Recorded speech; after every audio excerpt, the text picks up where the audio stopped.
చిన్నపిల్లలకి ఫోన్ ఇవ్వడం తప్పని నేను చెప్పను నాన్న. ఇప్పుడు రోజుల్లో పిల్లలకి ఫోన్ ఇకపోతే వేరే ఎంటర్టైన్మెంట్ ఉండదు కదా. ముందంటే మాకు చాలా మంది పిల్లలు ఆడుకునే వాళ్ళు ఉండేవాళ్ళు.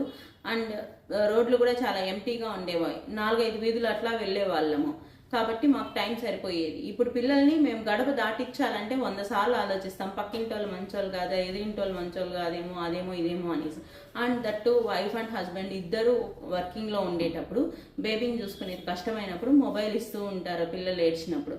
దాన్ని కంప్లీట్గా తప్పని చెప్పను, కానీ పిల్లల కోసం కొంచెం టైం మనం కూడా కేటాయిస్తే పిల్లలు మొబైల్ టైమింగ్ని తగ్గించుకుంటారు. అండ్ దట్టు వాళ్ళకి యాక్టివిటీస్ కొంచెం ఇవ్వాలన్నమాట. అంటే ప్లాంటింగ్ కానీ ఇంకేదన్నా అదర్ యాక్టివిటీస్, బోర్డ్ గేమింగ్స్ కానీ, చెస్ లేదా ఇట్లాంటి చిన్న చిన్న బోర్డ్ గేమింగ్స్ ఉంటాయి కదా, వర్డ్స్ని అతికిచ్చేటివి, అలాంటివి ఇవ్వడం. స్టోరీ టెల్లింగ్ అని కొంత టైం వాళ్ళతో స్పెండ్ చేస్తే వాళ్ళ పిల్లలు పేరెంట్స్ గ్రిప్లోకి వస్తారు. పేరెంట్స్ ఏదైనా చెప్పినప్పుడు బాగా వింటారు.